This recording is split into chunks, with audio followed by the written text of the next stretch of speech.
Greetings, everyone. Hopefully this all worked. It's the first time I did all the stuff in the back end. I actually made it go live. The first couple times Brian did it for me. So this is the first time I've done it myself. I am enjoying all this. Look at this. I got all my stuff here. You can see all my goodies.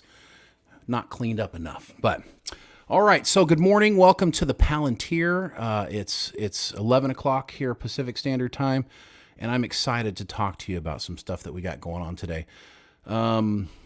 We've got, so what we're going to talk about, today is going to be an interesting discussion because we're going to be talking about John Campia a little bit, which is weird because we don't typically talk about other YouTubers or other people in the space, but it's become such a big topic that we really do need to go into it. And he put out a video that just is like the culmination of his problem and what's going on. And I think it might actually resonate with everybody else here, people who are probably around. John's 51 years old, so it might have something to do with that age as well.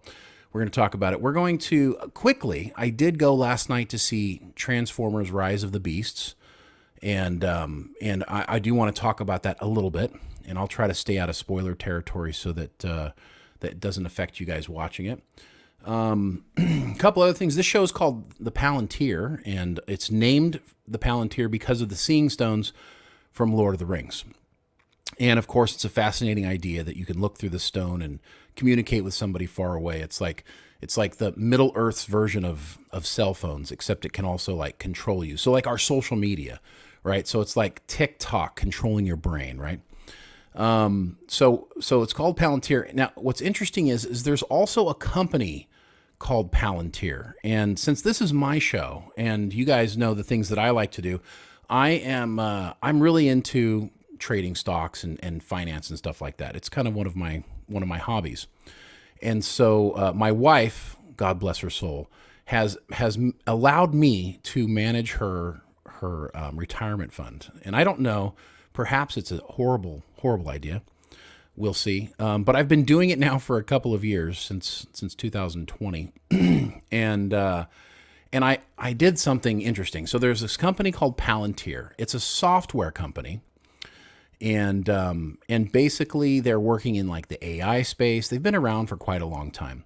But they went public a few years ago, and I bought some stock in that company, not only because it's Palantir, but I did my research and I looked at the guy who's in charge of it. Very creative guy, very similar to Elon Musk, kind of the same, Albert Einstein brain kind of thing going on.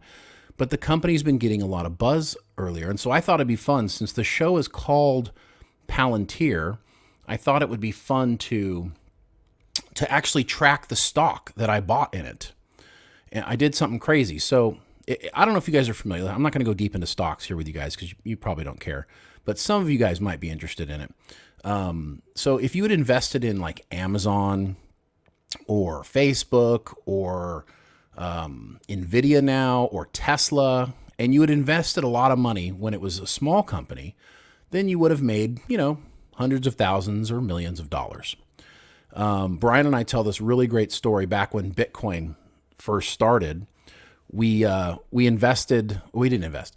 We were the first merchant store to accept Bitcoin. It was like a thing. We were in a newspaper or in a magazine and a bunch of stuff. And so we were accepting it back when Bitcoin was about $20 per coin. And so we had been collecting. We had about 80 Bitcoin at one point. And of course, we didn't believe in it, so we quickly sold it all back. And here we are. It's what, $25,000 a coin now. So anyways, not to cry over spilt milk. That would have been, we probably would be retired on a beach somewhere instead of working our butts off every day. But that's the way it goes. So what I have done is let me see if I can present this. I'm going to share a screen. Window. Yes. There it goes. It works. Okay. So, all right. So Palantir. So this company. So I personally believe it's going to be the next Tesla. I've done my investment stuff. And so the show's called Palantir. I'm invested in Palantir. And so what I did is I did something totally crazy. And really it's no skin off my teeth because It's my wife's retirement money, so I don't have to worry about it. But I have invested, if you can take a look here, oh, it's hard to go in close. But if you can see it here, I can't really make it bigger. I have to learn how to squeeze in a little bit more. But if you look up here, I've got a total of $17,500 invested in Palantir stock. Now, some people might call this a YOLO. You only live once, right? But me and my wife were in our 50s, and so I'm hoping in 10 years this turns into $1 million, no joke. So I figure every week we'll just check in and see what's going on here. I've got 1,159 shares of Palantir stock at an average stock price of about $14.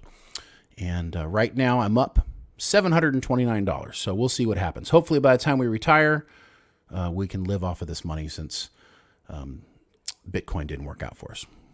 Anyways.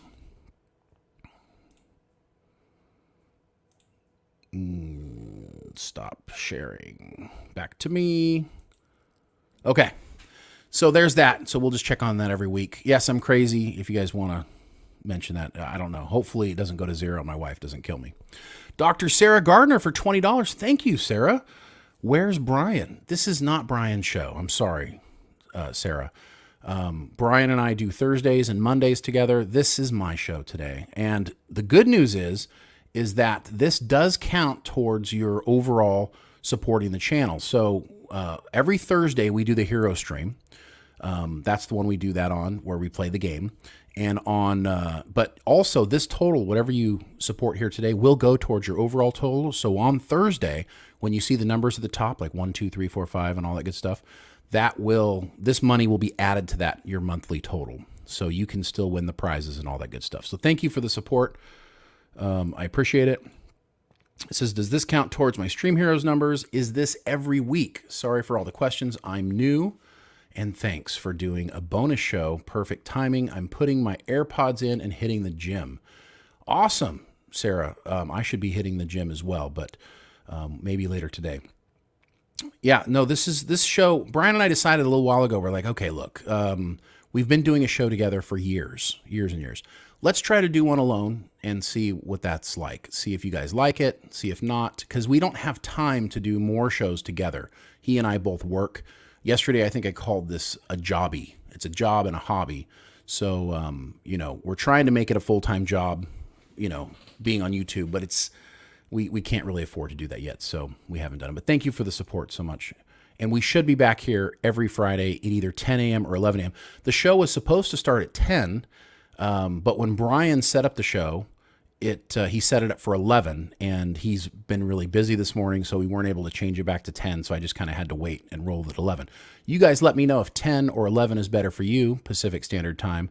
11 gives me a little more time to prepare, but we can also do 10 a.m. as well. Christopher Mays, $9.99. Thank you so much for the support, Christopher. Good to see you this week. Honey, I invested your retirement account. Sorry, sweetie. Seems like a very solid plan to keep your wife happy. Oh, yeah, Christopher. You have no idea. When she first, so of course, little backstory. So she worked in the government for 31 years, and she's now actually retired from the government. And so she managed to, in her retirement account, she ended up saving about, I don't know, $110 or so in her full retirement account. And that's pretty good, especially since investing didn't come till much later.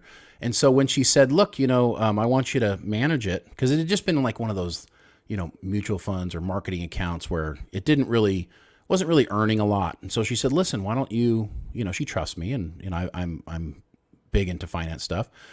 So what I did was I took all of her money as soon as I got control of it, and I bought all Tesla stock.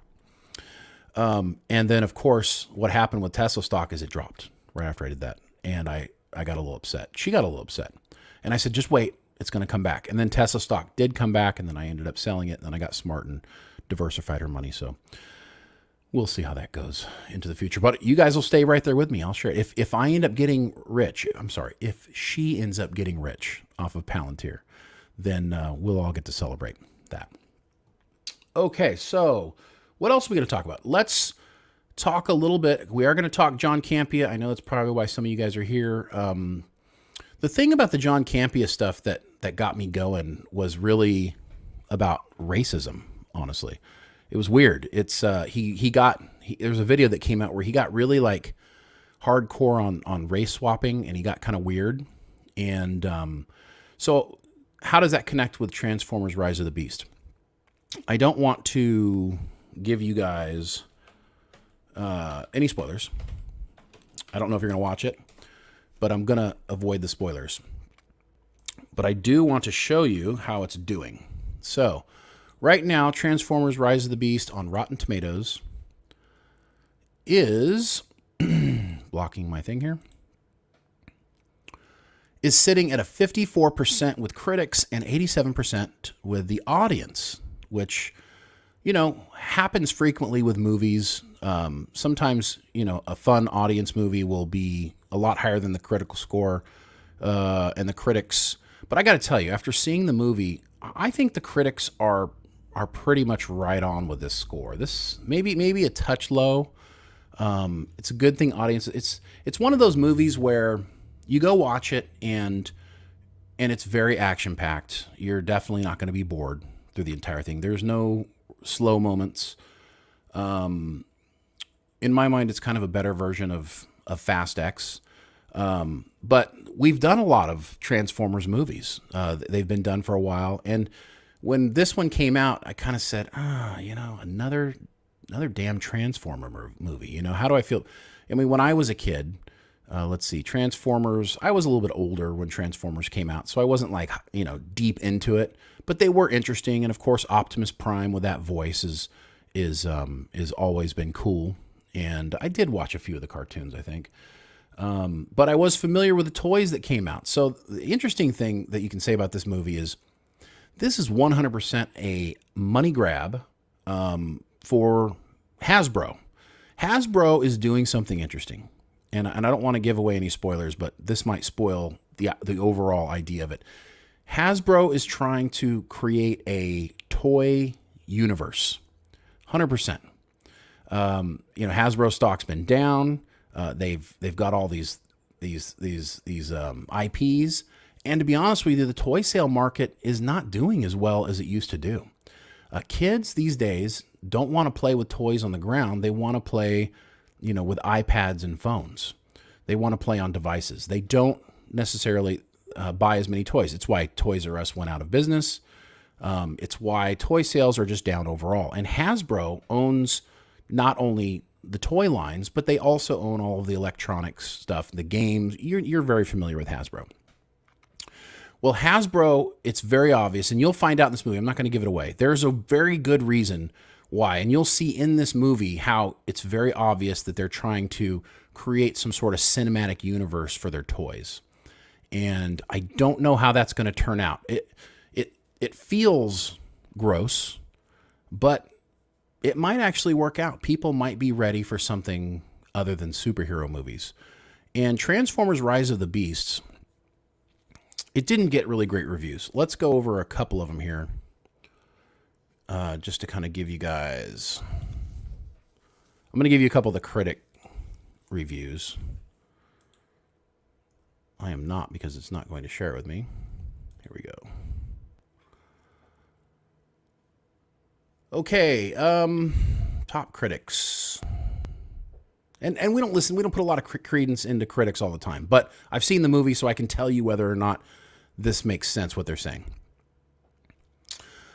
Peter Travers from ABC News. Wait a hot minute here. Can a new Transformers movie actually be bearable? Let's not get carried away, but a diverse cast and the absence of ham-handed former director Michael Bay qualify as a step in the right direction? Well, that's bullshit, because if you say that a diverse cast is a reason why your movie is good, then you've failed right there. A cast being diverse has nothing to do with whether or not a movie is good or not. You can have, a cast of completely of people of color. You can have a cast of completely people who are white. It doesn't matter. If it's a good movie, it's a good movie. God, I just hate it that that's one of the qualifications for these critics. Linda Merrick, it pains me to say that Ramos and Fishback are let down continuously by a truly preposterous premise that seems to prioritize mindless destruction over any kind of plausible plotline. I disagree with that, Linda. I did like the plotline of this movie. even though if there was a lot of problems with it and there were mistakes and definitely issues, it was actually one of the more interesting plot lines. If you haven't seen the preview, essentially the premise of the story is it's a flash. It goes back in time. So this is 1994 is when this takes place. So they go back into the Transformer universe, and essentially what's happened is on another world where these animal robots, they're called Anabots, I think. Anyways, the animal robots, and you remember them. They came later. If you guys were Transformers, if you loved the Transformer toys when you were a kid, they did, the regular, robots turn into vehicles, vehicles turn into robots, and then they did dinosaurs, I think, and then they did like regular jungle animals and stuff like that. Well, this is that third iteration of toys where it's now like the apes and the rhinos and the cheetah that turns into a robot.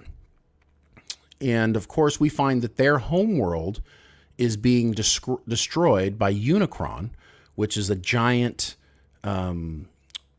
transformer, world-eating transformer, ginormous, the size of a planet, and it basically feeds off of other planets.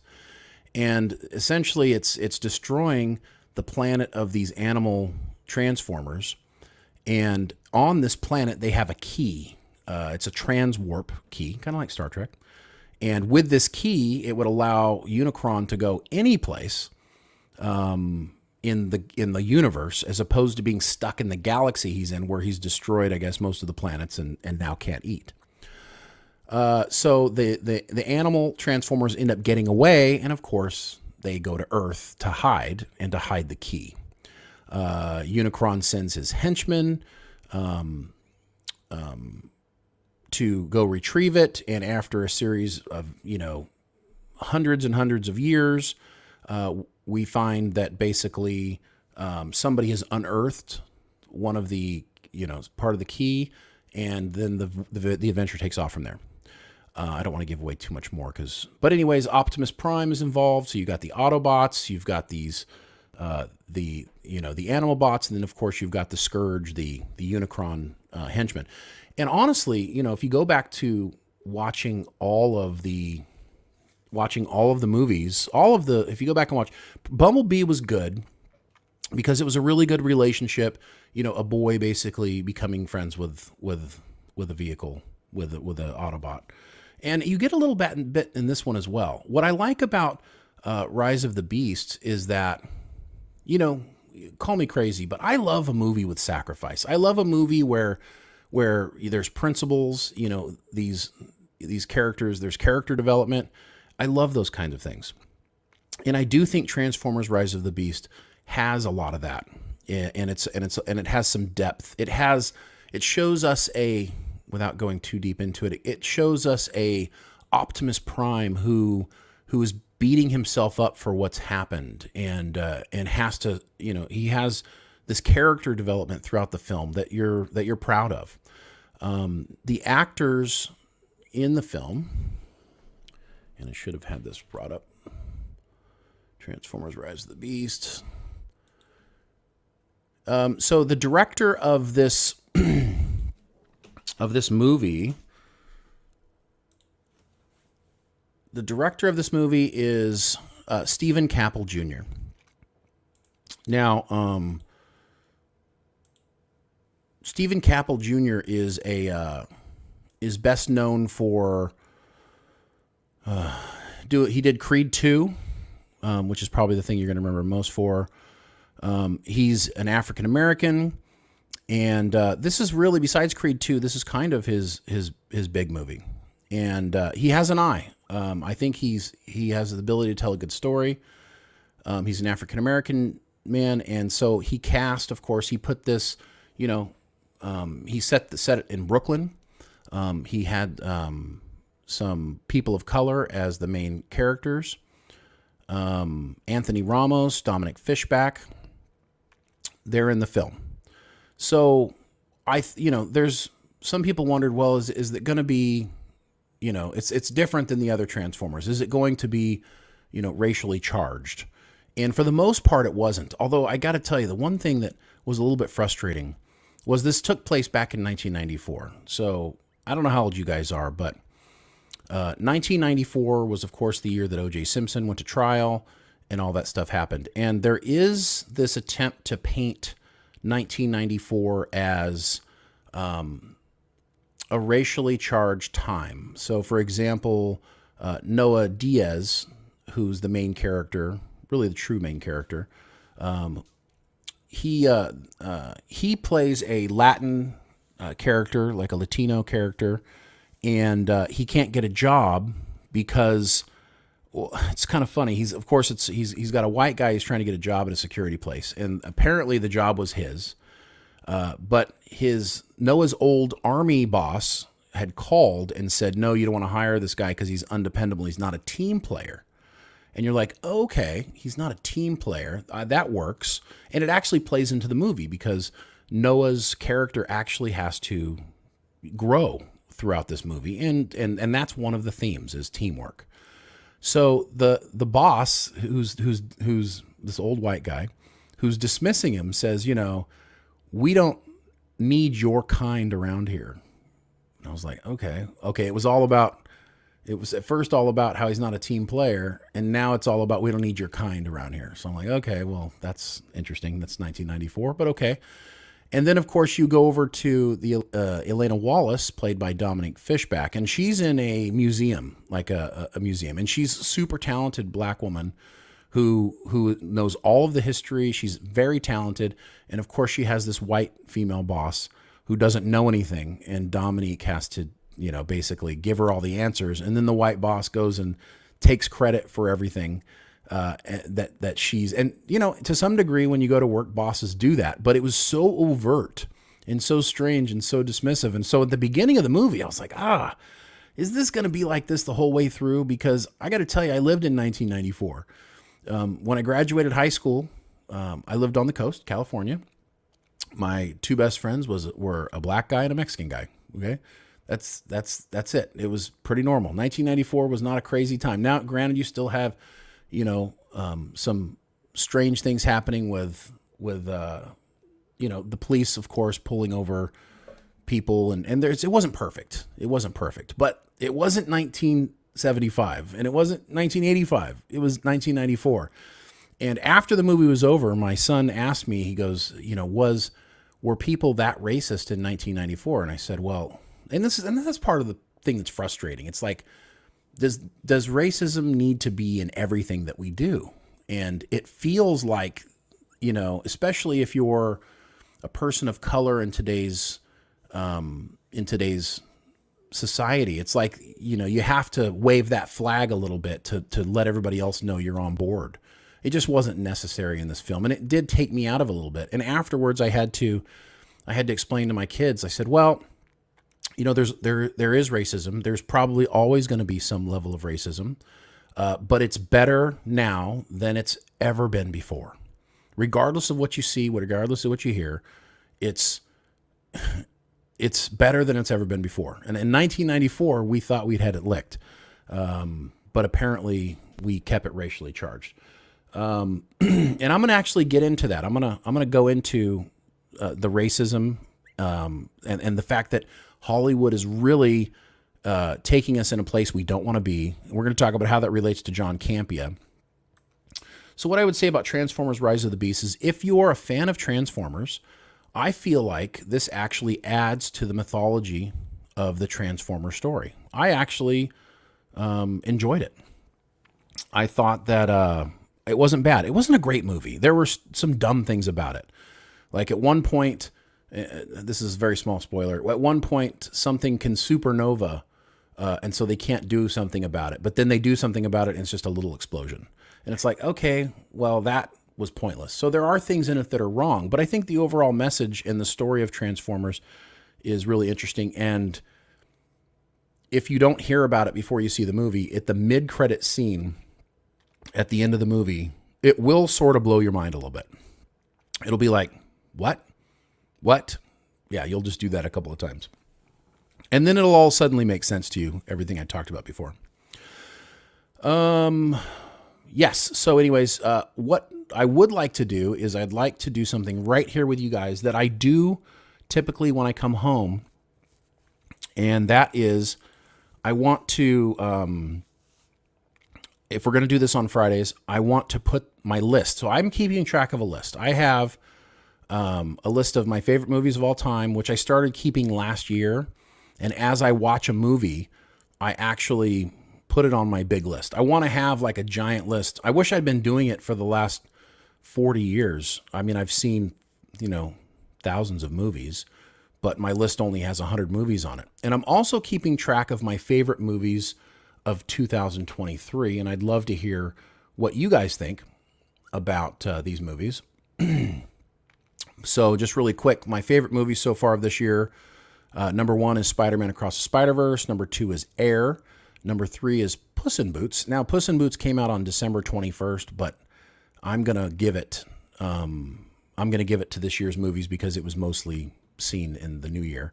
And great, if you haven't seen Puss in Boots: Last Wish, it's really good. I don't normally like animation, but holy cow, my top 2 of my 3 movies so far this year are animated movies. Shocking, I know.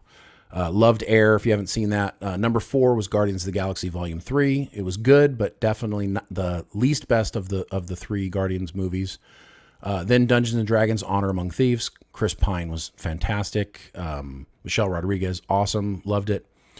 Then A Man Called Otto. If you haven't seen that Tom Hanks movie, it's very touching. Emotional. Surprised how emotional that movie made me. It was really, as the older I get, these kind of movies get to me because they mean so much more. M. Night Shyamalan's A Knock at the Cabin was enjoyable. I liked it. I liked the premise. And, it's M. Night, so I like to watch his movies even when they're bad. But I enjoyed that one. And really good acting by Dave in that movie. Number 8, the Super Mario movie. Number 9, I know Super Mario made $1 billion, and it wasn't that it was a bad movie at all. The reason why it's number 8 on my list, it wasn't special, and it didn't move me emotionally. And I think one of the things a movie needs to move me emotionally in order to make my list. That's it. I'm there for an experience to either laugh or cry or feel something. And the problem with the Super Mario Brother movie is I felt some nostalgia, but that's about it. Creed 3, definitely the least of the Creed movies. They just keep getting worse. So they don't need to keep making Creed movies. They should just be done with 3 because they're not getting any better. You could arguably say the same thing about Rocky, but Rocky 1 was great. Rocky 2 was great. And those were fun movies to watch. So if they keep making Creed movies that are fun, then I'll keep watching them. The Pope's Exorcist. Surprisingly, not a horrible movie. By the way, none of the movies on this list, I would say, are horrible movies, except for maybe Fast X, which I didn't really like. But The Pope's Exorcist with Russell Crowe was actually pretty cool. If you like scary movies, and then Russell Crowe played a Italian priest in it, and he was actually pretty entertaining. So that's a good one to watch. Shazam! Fury of the Gods. Definitely not as good as the first Shazam movie, and essentially, they messed up. The kid was more mature than Shazam, than Zachary Levi, so that was not good. And then, of course, last is Fast X. So where would Transformers Rise of the Beast go on this list? And we're going to do it right here together, and I'm going to keep track all year long. If I take a look at it, I'm honest about it, definitely going down. Did it move me emotionally? A little bit, not a lot. There were some problems with it. I would put Transformers Rise of the Beast. I'm going to put it right here. Transformers Rise of the Beast is the 9th best movie of 2023 for me. That's it. So if we go over and we jump into, I don't know where it sits for you guys, if you guys get a chance to see it, but that's kind of, if that gives you an idea. So you heard me say what I said about the Mario movie. It was Rise of the Beast is also but I would put it kind of in a similar category. $5 from, hey, thank you for the support, Mo Sizelack. Have you watched Tetris? I think it would make your top 5, even top 3. Mo, I want to watch Tetris so bad. I do. In fact, if I would guess my favorite movies, I think Oppenheimer is going to be my favorite movie of the year. I mean, I'm guessing because I haven't seen it yet, but I love historical movies. And Tetris is one of those that I badly want to see. My problem is I can't frickin' log into Apple. My Apple ID doesn't work. All of my cards associated with it, these Apple stuff. So I need to call Apple. I just haven't taken the time to be like, hey, I don't know how to subscribe to your stuff because my Apple IDs are all broken and all my addresses are used. So I probably have to start over from scratch. When I do, Tetris is going to be one of the first things I watch. There's tons of stuff on Apple I want to watch. I just think that they're screwing up royally. Apple has made it so difficult for people to watch their stuff if you don't have an Apple product. I don't use Apple typically, and so it's made it more difficult for me. They're just making a lot of Apple just came out with a new VR product that costs over $4,000 to buy. When you can get the Meta Facebook version, which is the Quest 2 or Quest 3 for, 10% of the price. Apple's got some issues, but they put out a fantastic product. So I don't know what to say about that, but yes, hopefully I'll get to see Tetris, and I'm working on that. So it seems like it would be a good movie. So let's go ahead and see where Transformers Rise of the Beast fits in the all-time movies. Oh, did I even share this? Oh my gosh, I wasn't even sharing this with you. My bad, folks. My bad. I'll show you really quick. See, this is a rookie move, guys. This is a rookie move. I apologize. I'm going to share a window. Yeah, I'm sharing share entire screen. Okay, so this was a look at my 2023 movies in order. So if you guys want to take a quick look at them here. I know some of you guys are saying Air was boring, but the reason why I liked Air so much is I do have a Matt Damon thing. I'm not quite sure how to put it. I really like Matt Damon. I like Matt Damon movies. I like his acting style. I don't know what it is about him. I like him. But also, I was around at the time. I was a kid at the time Air Jordans became popular. In fact, I think my mom was buying me she was buying me Payless shoes. We used to go to Payless just to have a lot of money. So we go to Payless and we get a $20 pair of shoes. And that was my shoes. They'd last maybe 4 months because I was hard on them. And that was it. And then all of a sudden these Air Jordans came out. Everybody wanted a pair. Everybody did. Every kid wanted a pair. Problem was they were $100 shoes, and there was no way that was going to happen. So looking back, it was really cool to get the story of how Nike, wasn't going to make it, and then this whole thing happened with the Air Jordan shoes. They might have made it. They might have made it with their other, the running shoe, but this really took them over the top. Why am I using Excel? Because I'm old, Ari. I'm old. I use Excel for a lot of stuff, and I don't have any good Photoshop skills. So this is how I kind of keep track of everything. So apologize for the old school stuff. I'll try to give it to you in a better format in the future. So there's my top 13 movies so far this year. Here, going to my top all-time movies. So as you can take a look, you've probably never seen this before, but I've talked about it and I've showed it to you guys. These are not all the movies I've ever seen. Let me be clear.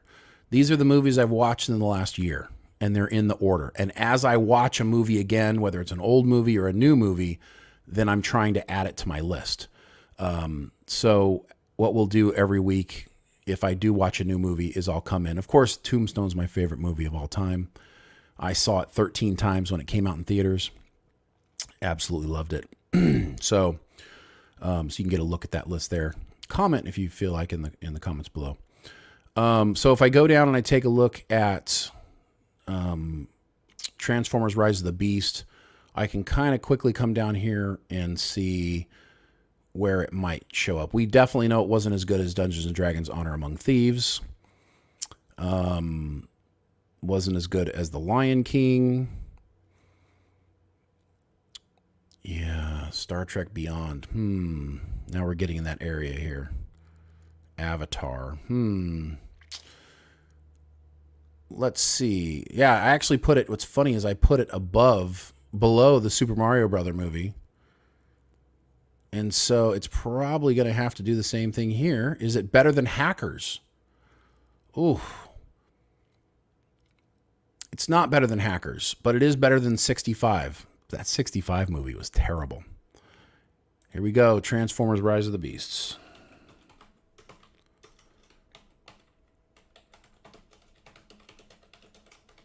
...2023 movie is going to come in here at number... It's going to be number 88. So there you guys have it. And not that any of you care about my favorite movies, but that's what it is. Okay.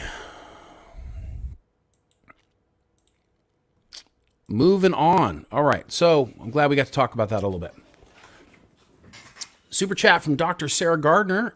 XLLMAO. Come on. What does Brian use? Seems like a pen and paper kind of guy. Interesting. Dr. Sarah Gardner. No, absolutely. He is not a pen and paper type of guy. He does not like pens and papers at all. In fact, I don't think he even owns one. But thank you so much for the support. Appreciate the super chat. All right, let's move on. We have not talked John Campia, and it is already 11:40. Okay, where are we at? Okay, so the thing about the Rise of the Beast thing, so the whole racism. Now, it took me out of the movie for a long time. It took me a long time to get back into it because the actors were great. The actors did a good job, but it took me a long time to get back into it because of this whole race thing. And it just feels like race is just dominating Hollywood. It's either race or gender or sexuality, and it's like, my God, we felt like we've defeated these things. We felt like we fought these wars. At least, maybe the younger generation, because they weren't around for, the 80s, the 70s, 80s, and 90s, when we fought injustice, when we said it's not fair. It needs to be equal for everybody. Everybody needs to be treated the same. And now all of a sudden, you have this resurgent of racism being hot-pocketed. And we know, listen, there are people all over the United States, and I'm not going to speak worldwide because I'm not familiar with it. But in the United States, there are pockets of people who are racist and who will probably be racist for a long time. There are people who will be racist no matter what, because that's just the way human beings are. But it doesn't mean that the majority of people are this way. You know what's interesting about 1994, the year that this movie took place? That was the year that beginning of the year, just before that, I joined the Navy. I joined the Navy and I met a kid who was going through school with me. His name was Marcus Myers. He was a black kid. When he joined the Navy, those were the first white people he had ever met in his entire life. He lived in a very racially segregated part of the country, and his parents had told him that not to hang out with white people because they didn't like white people either. And I get it. They weren't treated well by white people. White people didn't like them, so they didn't like them back.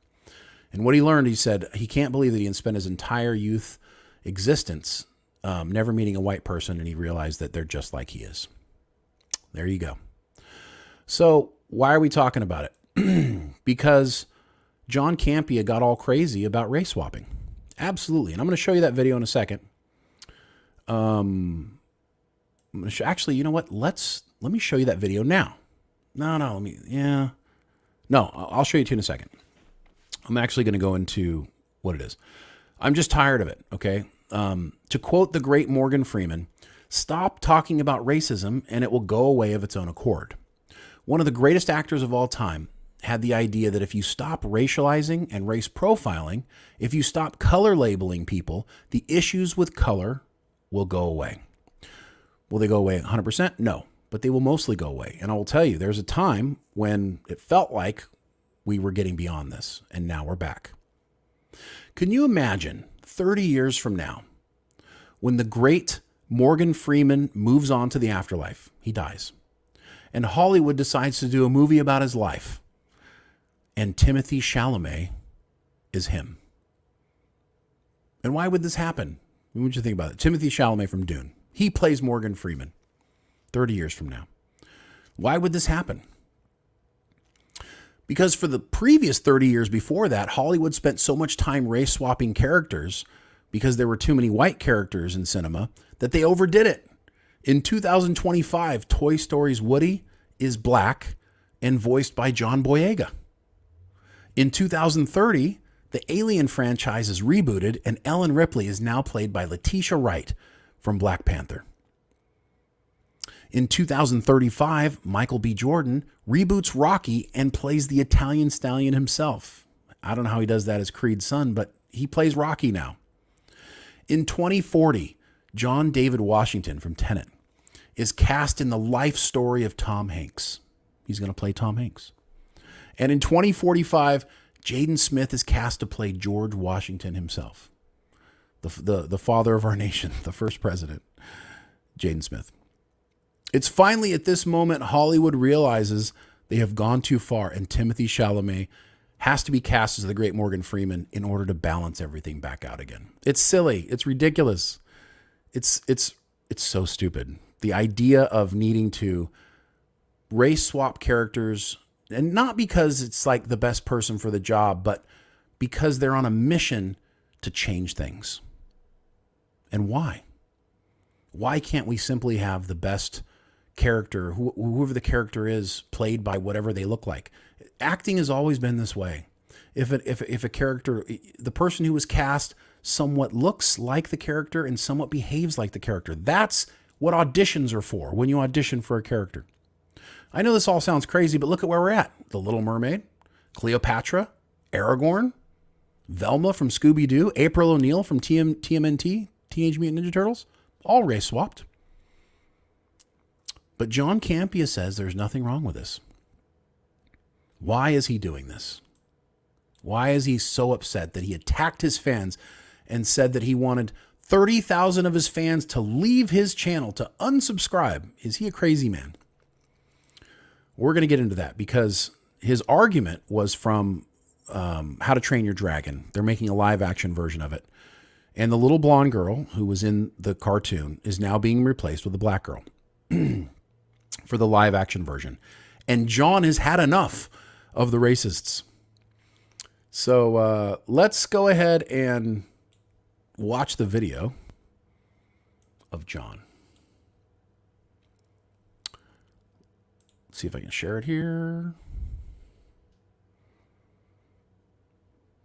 Oh, there's nothing there. Okay, hold on a sec, guys.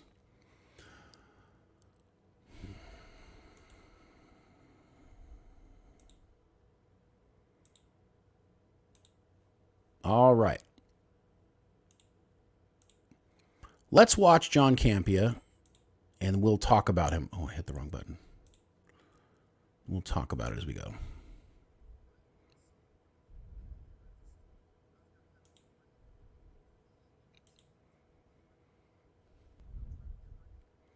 Can you guys hear that okay? Let me make sure.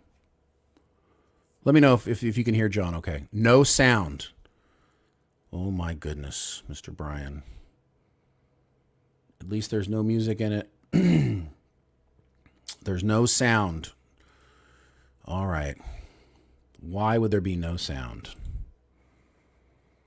And you need sound for this. It's absolutely incredibly important.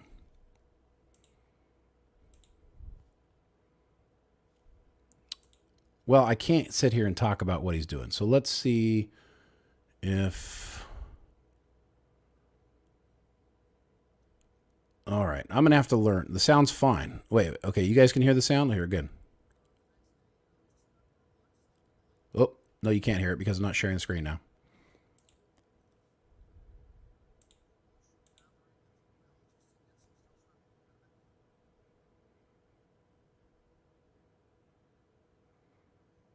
Of course, now it's going to freeze. Come on. My first time playing a video. Come on.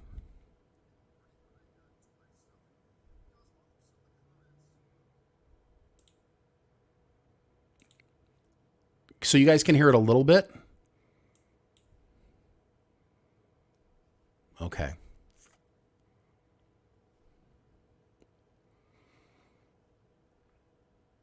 I mean, you have to see it. It's absolutely crazy. You know what we're going to do on the stream? We're going to call Brian right now, and we're going to make him tell us how to do it, because you guys have to hear it. If you don't hear it, then it makes no sense. That's okay. I know you guys don't mind. You don't mind that I do. Hey, so listen, you're on the stream right now, okay?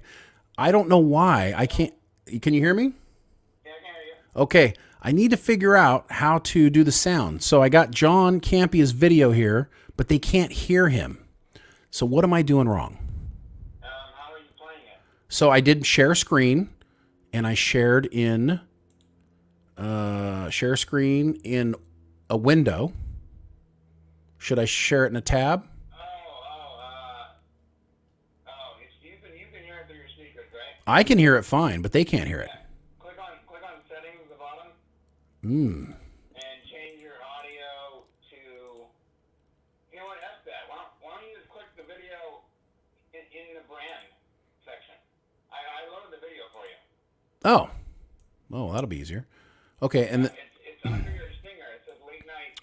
see, he did take care of me, guys. Fantastic. Okay, Hey guys, let's see here. John here on a beautiful night in Southern California, and I'm just out here kind of doing my normal evening routine, doing a little bit of work, trying to get ready. Okay, now the problem is I can't pause the dang thing. Let's see. Okay, so I'm gonna play this video. I'm not gonna be able to talk about it because I won't be able to come back. But once it's done, we'll talk about it. But listen carefully.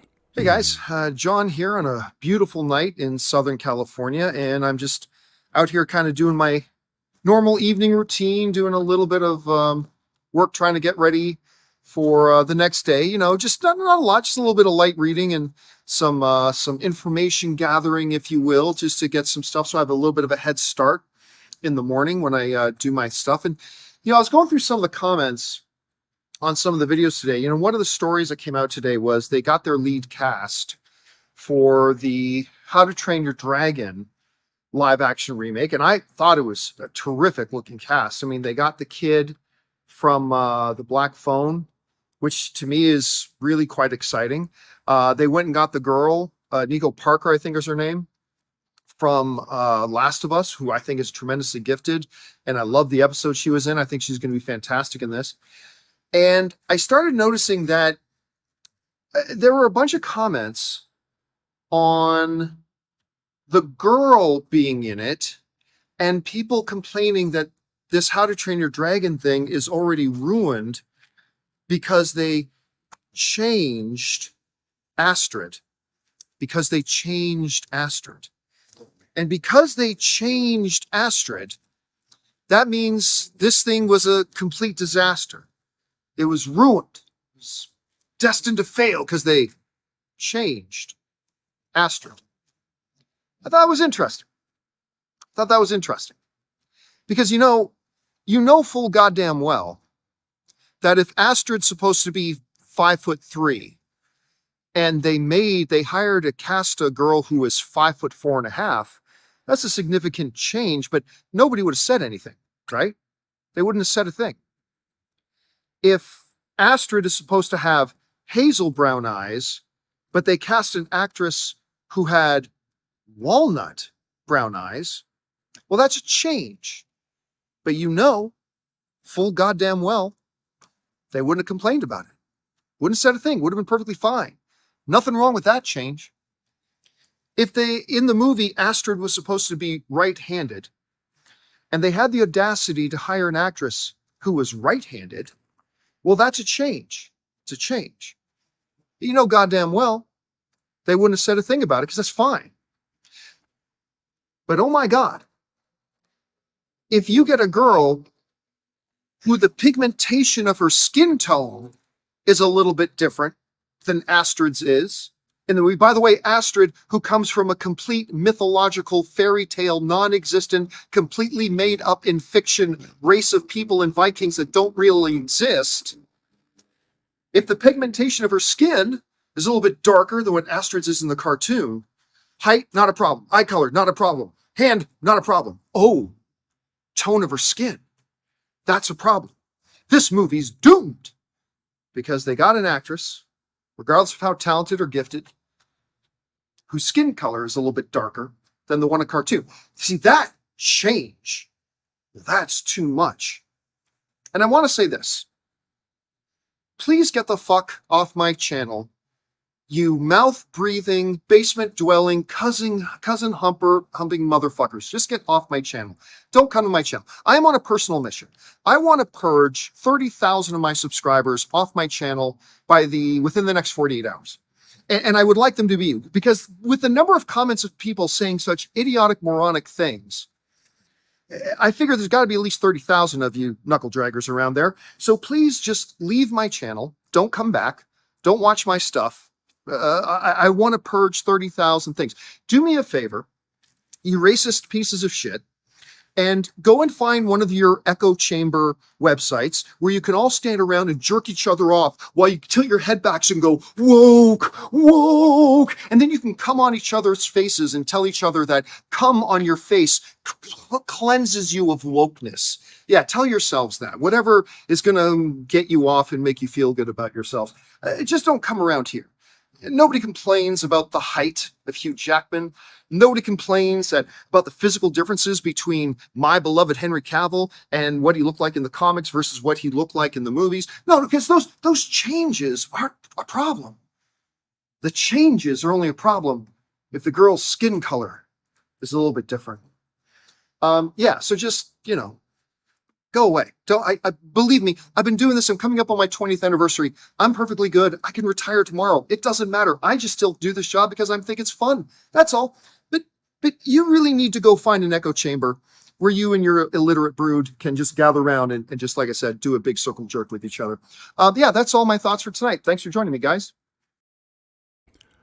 Well, all right.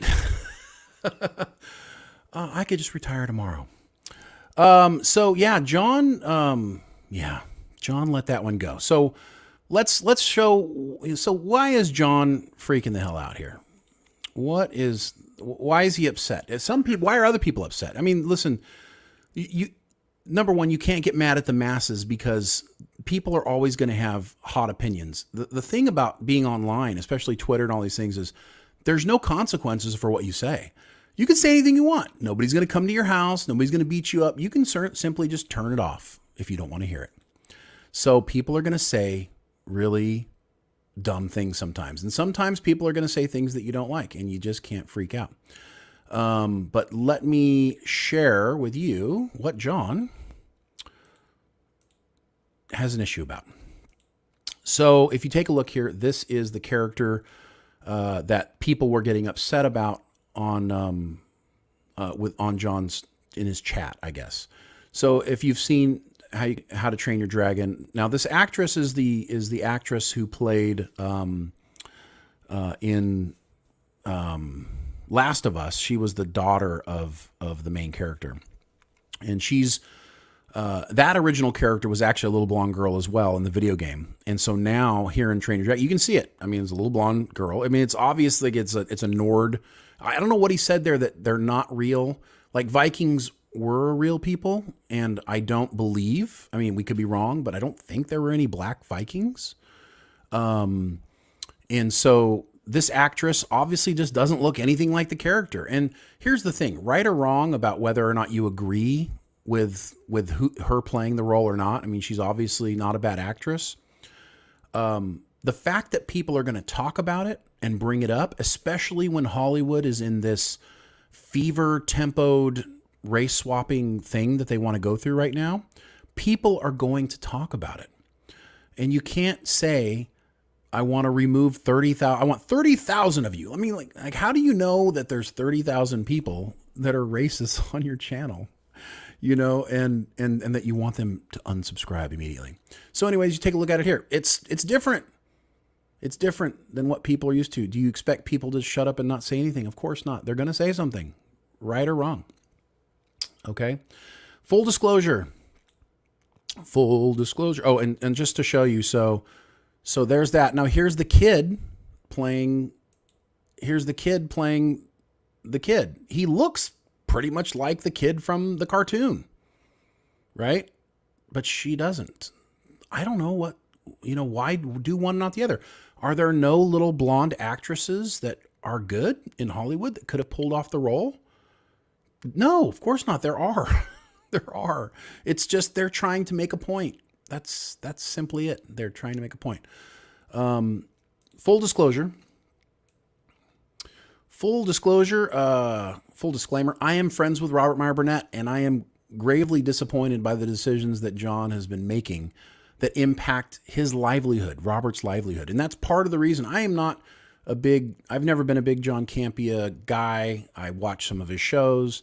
He's been around for a long time. Never had a problem with him. But it frustrates me what he's done recently. Not that John isn't entitled to do whatever the damn well he wants on his own channel. But if you make promises to people, you damn well better come through with them. Remember Chevy Chase and the Jelly of the Month Club from Christmas Vacation? Yeah, remember that? The boss promised him. He promised him every year they're supposed to get their thing. Now, I'm not saying that John owed Robert anything specifically for Christmas. That's not the case at all. But it's something like that. But this seems to go a lot deeper than John's promise to Rob. John seems to be having like this existential crisis. And as a guy in our YouTube space, we're always looking at him to see what the future looks like. And I got to tell you, his future is looking pretty bleak. He's 51 years old, and guys, is he primed for a midlife crisis? Is that what's going on here? I think I know what's going on, though. I think he's intentionally trying to kill his channel. I think he's trying to commit professional suicide and then blame it on everyone else but him. He recently said, I don't need to do this. In this video right here, he said, I don't need to do this. I could just retire. I only do it because it's fun. I mean, he said it. He could retire. He's 51 years old. So is John trying to destroy his show in a way that he won't be accountable later? Is he trying to destroy his empire so that he can go chill on the beach somewhere, but then not have people judge him later because he imploded it? That's kind of what seems like it's going on. So let's see what's going on. Several months ago, he started the process of letting Robert and other members of his daily show go, citing that he couldn't afford them anymore, despite making six figures per month from advertisers. Making $100,000 a month, you can't afford the people that are there helping you that you're not even paying that much to anyways. Okay. Promises were made and broken, and out of respect, I'm not going to give any of those details of what they were, but promises were broken 100%. John then decides that he's going to take his YouTube show and put it behind a paywall and move on to podcast form. So he's making all of his money, nearly all of his money on YouTube. And as his YouTube live show numbers start to dwindle because John's messing with the format and he's letting go of his friends that have been, I mean, listen, who wants to watch Campia without Robert Meyer Burnett on it? He makes it way more interesting. Robert makes everything interesting, but specifically Campia's show, Robert was that spice that you needed. Okay. People are going to stop watching as much when that happens. John was messing with the format and he began to lose his audience's trust. He was no longer producing the same type of stuff they were used to. If you change your format too much, people will stop watching. Okay. As Robert often says, authenticity is the new currency. And it's become obvious that John's heart is no longer in what he's doing. And he's managed to squirrel away enough money over the years in combination with his wife's success. His wife, is doing really well professionally. Anne, 5 months ago, John tweeted out about his wife, Anne. He said she's got 2 master's degrees and she's working on her doctorate at USC. Anne is a VP at her company who works with Apple, Amazon, and other companies. And so she's a vice president. She's making bank, guys. Anne's making bank. John probably squirreled away $1 million somewhere or more over the years, put it away. He said it himself, he can retire. John is trying to blow up his stuff so he can just retire without excuses. He doesn't want to quit because he doesn't want to be a quitter, but he's going to blame everyone else for his implosion. And now he's getting to the point where he's attacking all of his fans about everything, including the race swapping and just different things. And he's blaming them for not watching. So anyways, that's what's going on with John Campia. And I think he's just trying to let it all go. He says he's moving to podcast form. Now, the thing about podcasting is it's a good space to be in. Like, it is growing, but it's not a format that he's ever been used to. His wife does a podcast. I wonder how much that is impacting his decision. But, you know, when you do a podcast, you don't have to do video. You can just get in front of the mic and talk. And I think he's just trying to ease everything down, and try to get rid of even more cost so that he can pocket more money so that he can do what he wants even sooner. I get it. Look, go make your game. It's his life. He can do whatever he wants to do with it. But, you know, be careful because you're hurting other people along the way. All right, before we close out here, let's go a couple more super chats here. Thank you, Mo Zizlak, for $5. I appreciate that. I stopped watching Campia a long time ago, not because he's woke, but because he's absolutely boring. RMV was the best part of his show. Yeah, no, you're right, man. That's always been the problem with Campia is he doesn't feel very genuine. Like, and he also doesn't seem as knowledgeable as he should be for a guy who's like, you know, he doesn't necessarily do his homework. It's tough following Robert Meyer Burnett. I mean, let me tell you, having Rob on your show, it's almost impossible to be as good as him because the dude's just so good. He knows everything. He lives and breathes Hollywood since he was a kid. I mean, like it's part of his daily thing. So it just all comes off the top of it. Robert is brilliant and he makes any show better. And there was a time that I think John was getting jealous of Robert's, you know, the way people felt about Robert. I mean, multiple times, you know, John has said things like, you know, this is my show. And I think part of it also has to do with ego. I think John has an incredibly huge ego, and kudos to him. The Canadian-born dude came and conquered, and he created a space for himself with AMC Movie Talk and all the things he's done. And so, grats to his success. But you know, when you stab people in the back, it's gonna get you. And none of this is coming from Robert, by the way. This is all just off the top of my head. So, you know, he would probably, you know, not want me to talk about this. But I'm sorry. With John freaking out and telling people he wants people to subscribe, we deserve some answers. And at least I have a hypothesis to share with you guys. Son of John for $4.99. Thank you so much, Son of John. Appreciate the support. If you put Mickey Mouses into every word that John spoke, John becomes the Disney that he now hates. And overlap it. I see. Yeah. If you put Mickey Mouse's into, yeah. He is. He's contradicting himself. And I don't know. I think he's just looking for reasons. I mean, he does have a weird opinion. He's married to a Filipina girl. You know, he's married to a woman of color, and sometimes that impacts. I don't know what her opinions are. I don't know how she feels about it. He's close to the Hollywood engine. I don't know. Maybe it's his truth. Maybe that's how he truly feels. But of course, character and story, you know, above agenda. Always. It always has to be that way. I appreciate you guys hanging out with me here today. We have Brian's going to be on the Salty Nerd show tomorrow live in their studio. So make sure you guys go check out the Salty Nerd channel and see him tomorrow. Sunday, Brian's doing the Popcorn Power Hour. So he's going to be talking about, I actually don't know what he's talking about, but he's going to be talking about probably some movie stuff, probably some DC stuff.